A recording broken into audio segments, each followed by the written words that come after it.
নমস্কার সবাইকে। আজকে যে রেসিপিটা শেয়ার করব এটা অনেকের কিন্তু ভীষণ প্রিয়। হাঁসের মাংস। এই যে প্রথমে আমি হাঁসের মাংসটাকে ধুয়ে পরিষ্কার করে রেখে দিয়েছি। এখানে আমি কিছু আলুও নিয়ে নিয়েছি, এর মধ্যে আমি হলুদ আর লবণ মাখিয়ে রেখেছি।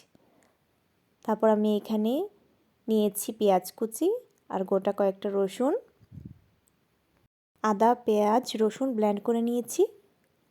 তারপর এখানে আমি মশলাগুলো একটু রেডি করে রাখছি। এখানে আমি নিয়েছি 1 চা চামচ মরিচের গুঁড়ো, 2 চা চামচ জিরা আর ধনিয়ার গুঁড়ো আর 1 চা চামচ হলুদের গুঁড়ো আর কাঁচামরিচের বাটা।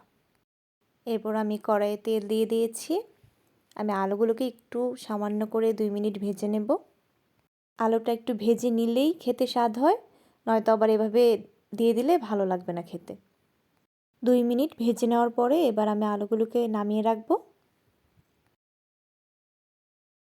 এবার একই তেলে আমি দিয়ে দিয়েছি তেজপাতা, শুকনা মরিচ, 2টো এলাচ আর কয়েকটা দারচিনি। এবার এগুলোকে সামান্য ভেজে নিয়ে আমি দিয়ে দেব পেঁয়াজ কুচি।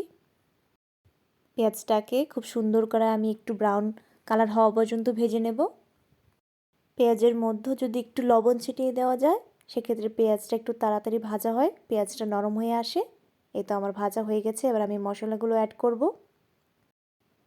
মশলাগুলো আমি একে একে দিয়ে দিব। স্বাদ মতো লবণ, আমি সামান্য একটু জল দেব, নয়তো আবার মশলাটা পুড়ে যেতে পারে। মশলাটাকে আমি খুব সুন্দরভাবে হালকা আঁচে কষিয়ে নেব। মাংস রান্নায় যদি মশলাটা খুব সুন্দরভাবে কষানো না হয় তাহলে আবার খেতে একদম ভালো লাগে না। মশলা কষানোর উপরেই কিন্তু অনেকটা ডিপেন্ড করে মাংসটা কীরকম হবে খেতে। আমি একদম উপরে তেল ভেসে ওঠা পর্যন্ত আমি মশলাটাকে খুব সুন্দরভাবে কষিয়ে নেব। এই তো আমি খুব সুন্দরভাবে কষিয়ে নিয়েছি। এখানে আমি 2 চা চামচ মতো মাংসের মশলা ব্যবহার করেছি, বাজারের কেনা। এই মশলাটার মধ্যে আরও অনেক ধরনের নানা মশলা থাকে, তো এই জন্য আমি এটা ইউজ করলাম। আপনারা চাইলে নাও ব্যবহার করতে পারেন। মশলা খুব সুন্দরভাবে কষে এসেছে। এবার আমি মাংসটাকে দিয়ে দেব। মাংসটার সাথে মশলাটাকে খুব সুন্দরভাবে মিক্সড করব। মিক্সড করে আমি ঢেকে দেব। এখন এই জল ব্যবহার করার প্রয়োজন নেই, ঢেকে দিলে এমনিই মাংসের থেকে অনেক জল বেরিয়ে আসবে। হাঁসের মাংস সেদ্ধ হতে এমনিই অনেক বেশি সময় লাগে, তাই অল্প আঁচে এটাকে সুন্দরভাবে ঢেকে তুলে নিয়ে সুন্দরভাবে সেদ্ধ করতে হবে। আমি অফ ক্যামেরায় প্রায় 3 থেকে 4 বার এভাবে ঢেকে দিয়েছি, আবার তুলে সুন্দরভাবে নাড়িয়ে দিয়েছি, নয়তো আবার কড়াইয়ে পোড়া লেগে যেতে পারে।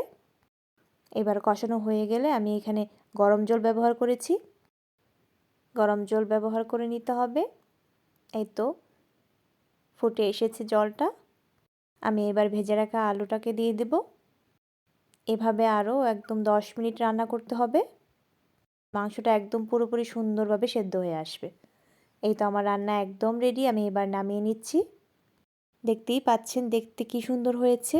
অবশ্যই খেতেও ভীষণ ভালো হয়েছিল। এভাবে আপনারাও একবার বাসায় ট্রাই করে দেখবেন, ভীষণ ভালো লাগবে। সবাই ভালো থাকবেন। ধন্যবাদ।